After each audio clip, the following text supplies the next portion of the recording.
All right, now we're going to look at the unit circle.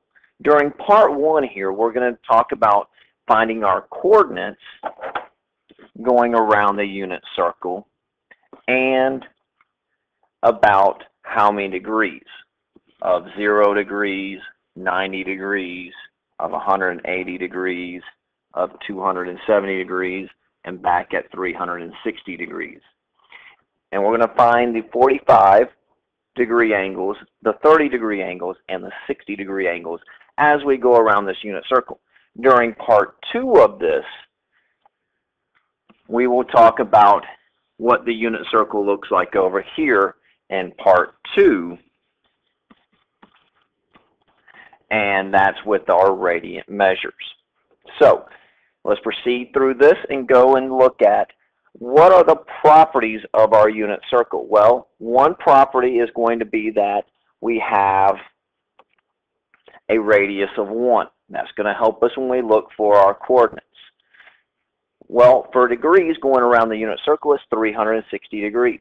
It has a circumference of 2 pi, which will help us when we find our radiant measures, and it has coordinates of where our typical x and y now becomes cosine and sine.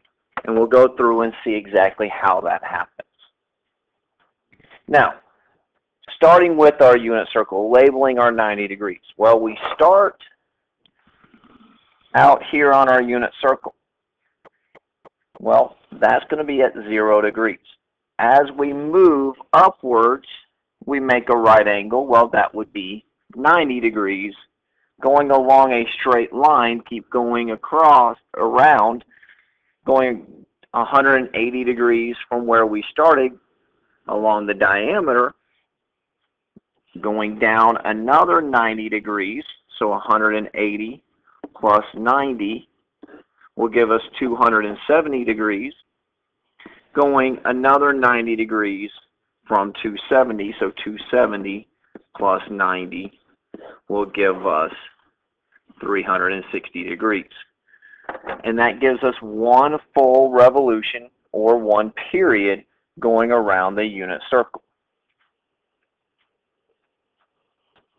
Now, this is the degrees that we see when we see a typical unit circle. We go by 30 degrees and we go by 45 degrees going around the unit circle. So if we wanted to look at just the 45 degrees, we could click out all the multiples of going around except for our 90 and 180 and 270, and we could click out and now all we have is our 45 degree angles and our 90 multiples of 90 degrees. Now, likewise, we could go and take out the 45 degree angles and we have the multiples of 30 degrees. Well, how are we going to make our coordinates?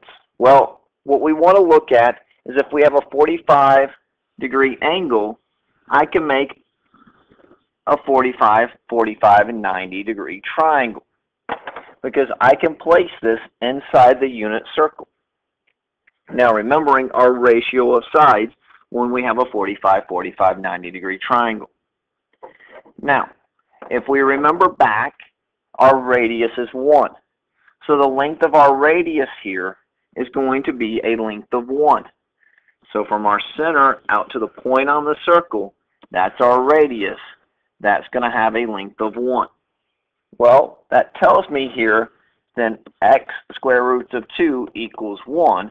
Dividing each side by the square root of 2, I'm going to get x equals 1 over the square root of 2. Now for this class, we need to rationalize by multiplying by the square root of 2 over 2, and we'll get the square root of 2 over 2. So let's find out what our coordinates are going to be here then. So since x is the square root of 2 over 2, we have the square root of 2 over 2 and the square root of 2 over 2. Well, remembering back this coordinate for my typical x will be my cosine value. So cosine is adjacent over hypotenuse for my side lengths. Well, I'm going to draw a little triangle here of 45 and label what I have here, where it's 1, the square root of 2 over 2, and the square root of 2 over 2. Now, the cosine is the adjacent side over the hypotenuse. So the adjacent side being the square root of 2 over 2, the hypotenuse being 1, which just leaves us with the square root of 2 over 2. Now, drawing the same triangle, I'm going to erase that and redraw because that one's not drawn very well. Now we have 45 degrees, 1, the square root of 2 over 2, and the square root of 2 over 2 for my legs. Now, the sine has a ratio of the opposite side over the hypotenuse. Well, the opposite side is the square root of 2 over 2, the hypotenuse being 1, so that just leaves me with the square root of 2 over 2. That gives me my coordinate there for my 45-degree angle. Now, do I have other 45 degrees going around the unit circle? Yes. Those other 45 degrees will be here. So for the 45 degree in quadrant 1, we go up from the x-axis. Well, again, here we're going to go up from the x-axis and make 45 degrees. Now, I'm going to have still a radius of 1, same radius I had over here. So I'm going to get the square root of 2 over 2 and the square root of 2 over 2 for my legs. Now, because we put this on the unit circle where we have the x and the y-axis, and we're in quadrant 2, my coordinates are negative and positive. So that's going to be a negative square root of 2 over 2 because I moved left from the origin.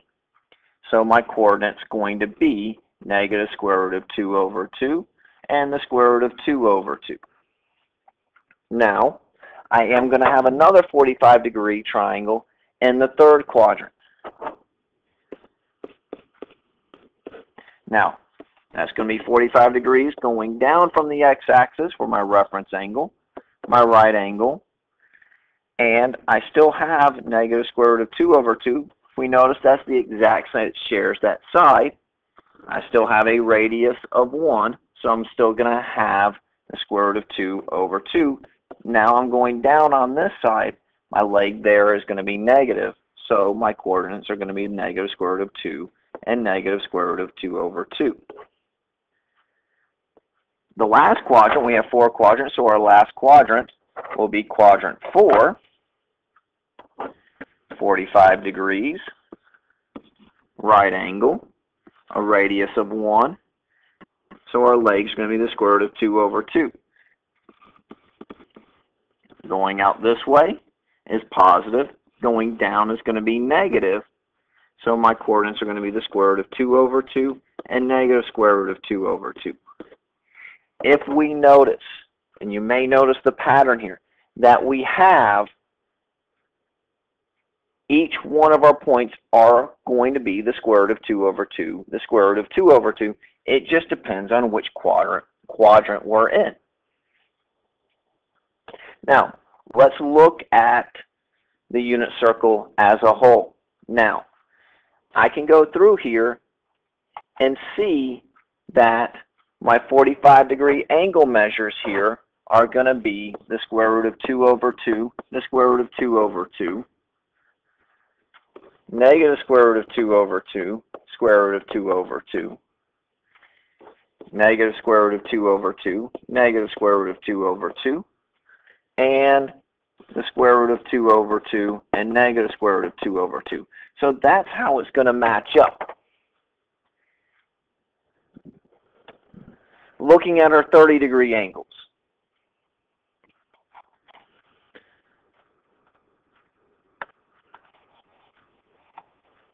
to look at our 30-degree angles, I need to draw in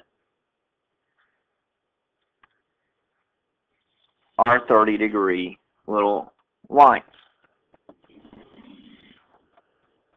So each one of these are going to be 30 degrees up or down from the x-axis. Now, here, if I make a triangle, I'm going to have 30 degrees, 90 degrees, and 60 degrees. Well, we have a ratio of sides there as well with a 30, 60, 90-degree triangle. Our ratio of sides is x for one leg, x square roots of 3 for the second leg, and 2x for the hypotenuse. Now, the hypotenuse is the same thing on the unit circle as the radius. So that 2x is going to equal 1. So if 2x equals 1, then x is going to equal 1/2. Well, across from our 30-degree angle is x, so we get 1/2. And underneath the 30-degree angle out to the right angle is x square roots of 3. So we have 1/2 square roots of 3, which we write the square root of 3 over 2. And our radius is 1. So filling in our sine and cosine values here for our x and y points, our cosine and our sine values. Now if we look at our cosine is going to be our adjacent over the hypotenuse. Well, that's going to end up being the square root of 3 over 2 divided by 1, which is just going to be the square root of 3 over 2. Now, if we look at our sine, that's our opposite over the hypotenuse. So that's going to give us 1/2 divided by 1, which is just going to be 1/2. Well, if we follow the exact same pattern as we did for 45, 45, 90, which made our 45-degree angles, and if we notice that our triangle is going to be the exact kind of mirror image where we're going to have our 1/2 and the square root of 3 over 2, but this time, because we're going left, it would be negative, we can go ahead and fill in our quadrant 2 points, because that'll be negative square root of 3 over 2 and 1/2. Looking in quadrant 3 will be negative square root of 3 over 2 and negative 1/2. And in quadrant 4, we will be at the square root of 3 over 2 and negative 1/2. So yes, there is a pattern of going around the unit circle for the 30 and the 45-degree angles. Now, the 60-degree angles, if I draw in my 60-degree angles,